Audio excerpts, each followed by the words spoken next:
May mga pahayag po ngayon si Senator Zubiri na feeling niya sikat na sikat po siya, no? Una po, ilang bahagi lang po to, hindi po natin di-discuss yung kanyang mga sinabi lahat. Una, sinabi ni Zubiri, tutol rin sa charter changes sa pamamagitan ng People's Initiative si Pangulong Marcos, no? Kaya pareho daw sila. Sabi nga ni Zubiri pa, eto pa sabi ni Zubiri, dati raw si Pangulong Marcos na senador eh. Papayag ba siya na maitsepwera yung mga senador? Ganda ng logic nga naman, di ba? Kaya nung nakausap siya, inaatasan ng Senado. Ganun ang termino niya. Inaatasan ng Senado na manguna. Manguna Senado sa mga economic provision na gagawin na charter change. Yan. Okay, eto pa dagdag. Thank you very much kay JR Santos na nagbigay po sa atin ng 50 pesos na pangkape. Yan. Okay. Ito pa ang matinding pahayag ni Zubiri, no? Ibinulgar ni Senate President Juan Miguel Zubiri na atat ng umatake sa Kongreso ang mga kasamahan niyang senador dahil sa isinusulong na People's Initiative. Pero pinili niyang kumalma at humanap ng win-win solution. Ibig sabihin niya ng win-win solution ay eto nga po, no? Magtsatsa pa rin pero this time through Constituent Assembly na. So ibig sabihin, hindi na po yung kagustuhan ng mga congressman na ma-echepwera yung mga senador. Magandang development po yan. Kung magkakaroon po ng tsatsa, magkukonvene po yung mga congressman as Constituent Assembly na separate, parang gumagawa lang po sila ng batas pareho. Magkaiba po. Tapos pag magkaiba po yung mga provisions na magkakaroon din yan ng bicameral, doon na maghihilutan. Okay, di sabi nga ni Zubiri, ito po ay ang win-win solution, no? Magtsatsa pa rin tayo dahil yun ang gusto ng Pangulo ng Pilipinas, magtsatsa na pang economic provision lang po yung babaguhin, no? Magtsatsa. Kasama na yung Senado, hindi na po itsepwera. Mangunguna pa nga yung Senado, ayon kay Zubiri, sabi ni Pangulong Marcos, at economic lang. Win-win solution. Ayan ang inaakala ni Zubiri. Pero, ito po ang katotohanan, no?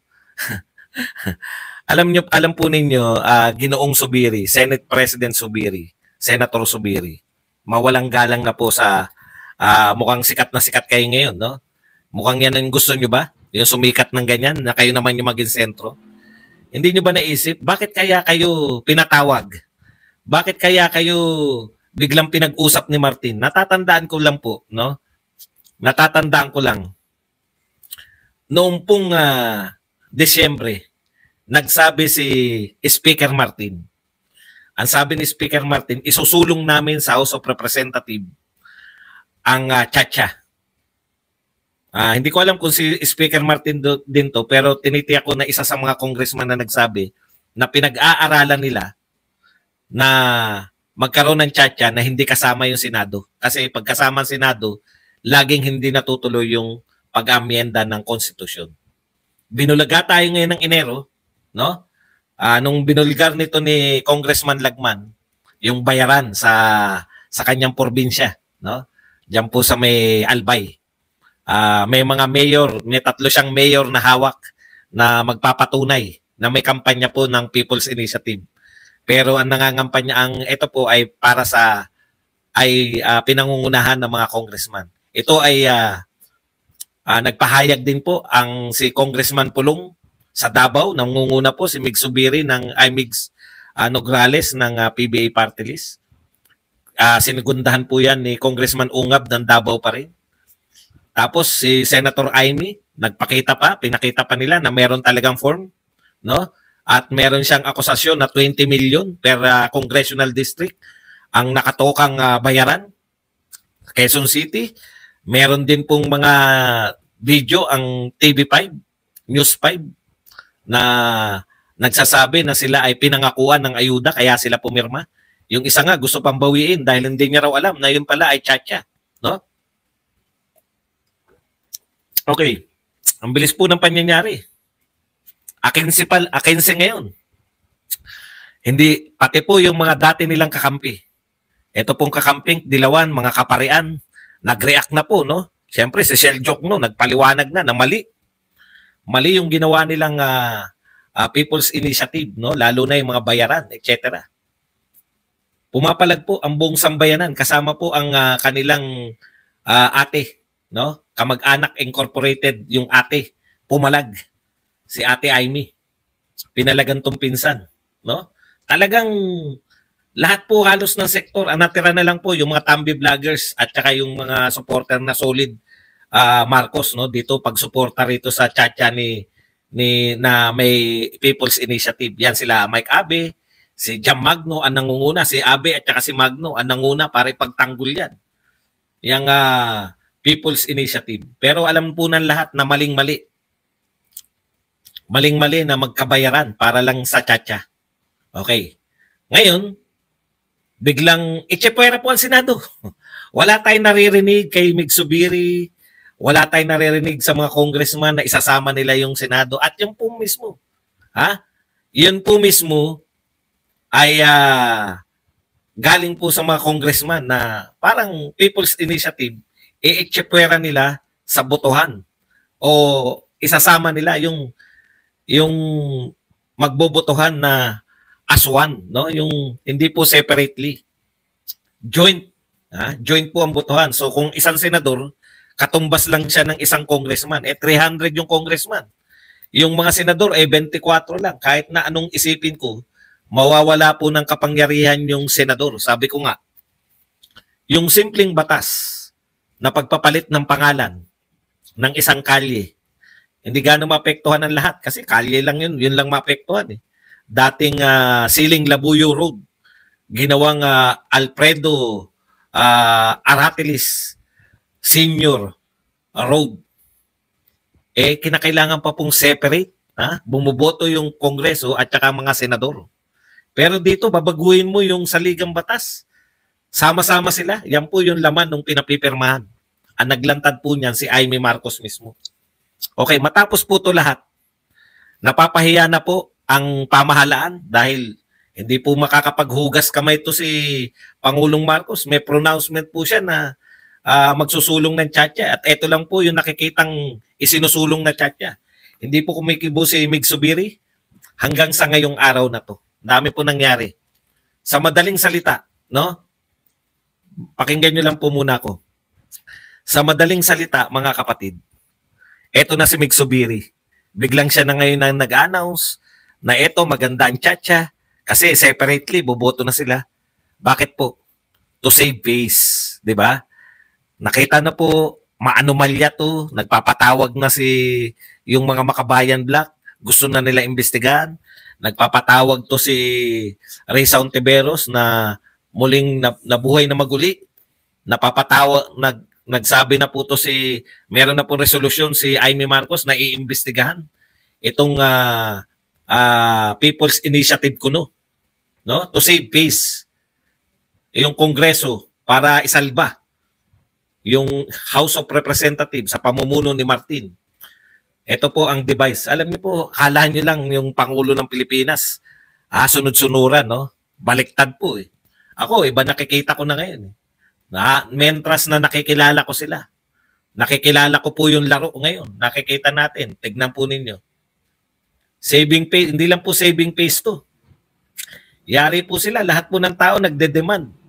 Aba, hindi po kami papayag. Hindi po pumapayag ang kulto ni Digong na basta na lang, ang mangyayari po, eto na lang isulong natin. Kakalimutan na. Paano po yung mga binigay na pera? Paano po yung akusasyon ni Amy? Akusasyon, senador po yung nag-akusa na may 20 million nakatoka sa mga congressman. Bribery po yan. Hindi po tayo papayag. Hindi, sinisave nila, baka akala nila nakakalimot yung tao. Kinakailangan, ituloy niyo yung mga investigasyon, Senator Amy. Aba, managot ang dapat managot. Hindi po pwedeng pera ng taong bayan yung pinamigay. Pera ng taong bayan yung pinapangakong ipamimigay para pumirma.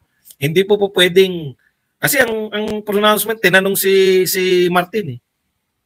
Ano sinabi ni Martin?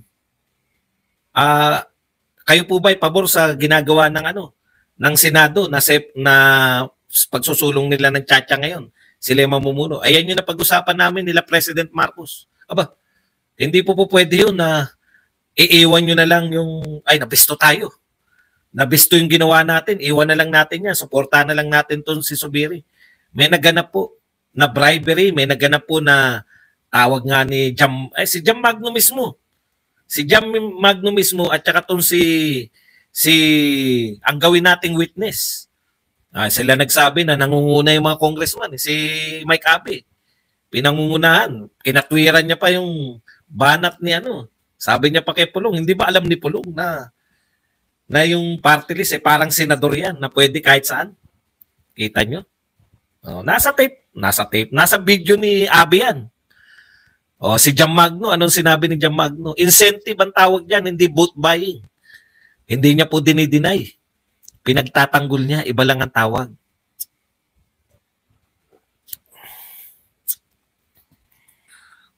Pag hindi po nila tinuluyan ni Senator Amy, no? Senator Amy, pag hindi mo tinuloy yung kahit po sabihin na tinigil na nila, may pera pong involved At yan po ay pera ng taong bayan. Hindi po pwede kung yung confidential fund na legal, hindi nyo tinantanan Pinasama nyo ng pinasama si Sara Duterte kahit walang anomalya Ngayon, eto, ma-anomalya, titigilan nyo. That's unfair. Hindi po pwede yan. Palabasin nyo po na walang anomalya dyan sa bayaran na yan. Palabasin yung tama, yung tinitwist ni Jam Magno na yan ay incentive. Kailan pa po pwedeng magbigay ng incentive? Incentive saan? Pag pumirma ka, may incentive ka. Hindi lang po alam ni Jam Magno ang tawag doon. Pero ang tawag po namin doon, ay nakalimutan ko. ang totoo pong tawag doon ay suhol. At bawal pong manuhol. No? Bawal pong manuhol. O ikalawa, bribery, panunuhol po yun. Ikalawa po, magkukonvince sila, okay tayo, sabihin, okay naman pala hindi na pala tuloy yung yung congressman lang yung masusunod. May say na pala yung Senado. Okay. Pinangangalandakan nila na economic lang yung babaguhin. Paano kami natiyak na pag nag-usap-usap yung mga congressman, nag-usap-usap yung mga senador, hindi nila babaguhin yung mga termino ng office, hindi nila palalawakin yung sa bagay, wala po kaming problema kung bibigyan nyo ng pwedeng tumakbo yung presidente hindi kahit naman itong presidente na to hindi mananalo kay Sara Duterte. Gusto nga namin na magkaroon ng re-election para tumakbo ulit si Pangulong Marcos makaharap ni Sara. Kaya lang unfair po 'yan, no? Kaya alam nyo, mahal na Pangulo, hindi nyo na po maililigtas, no? Eto, gagamitin nyo yung Senado. Ginagamit nila yung Senado ngayon. Mga senador, ang tatapang nyo nung confidential fund. Ikaw, Hontiveros, ang tapang mo ng confidential fund. Wala ka namang binibintang na masamang ginawa si Sara Duterte. No? Eto, dito nyo palabasin yung tapang nyo. Senator, isumbong mo kay Tulfo. Napakatapang mo. Nagtataka nga ako sa iyo, Senator Tulfo. Ang tapang mo sa paniningil ng PTA. Hindi nyo ba napuna? Nilalahat ko na yung mga senador. Napakatapang nyo po nung naniningil ng PTA. Ayaw nyo maningil yung PTA. Naglabas pa kayo ng papel. Ito po ba sa tingin nyo walang umaangal? Okay lang po ba sa inyo na magkabayaran para sa pirma? Yan po si Jam Magno. Hindi po kami nakasaksi. Si Jam Magno po ang nagsabi na ang tawag dyan ay incentive. Hindi vote buying. Nasaan na po ang tapang nyo? Senator Tulfo. Kumibo na ba si Senator Tulfo tungkol dyan? Sa bayaran sa Tchatcha? Bakit tehin bokeh kayo? O yung manunulak natin? Si Mr. Hart Escudero. Mr. Escudero. Isang tula naman dyan ng hindi angkop o hindi wasto ang pagbebenta ng boto. Umani naman ito ng iba't ibang reaksyon mula sa ating mga netizens. Ayon kay Estrelito Lepuente, dapat tanggalin lahat ng mga kampo ng magnanakaw at mapagsamantalang opisyal sa gobyerno.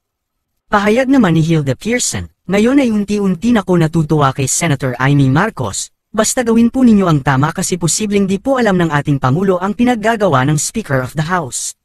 At ito naman ang saloobin mula sa ating kababayan na si Chester Mondero, interviewin niyo ang mga ordinaryong Pilipino kung ano ang saloobin nila. Gusto ba nila o ayaw, hindi yung puro opinion lang ng mga politiko at mga tao na may mga personal interest ang naririnig natin. Mga kababayan, feel free to comment below para maglabas ng saloobin sa balitang ito.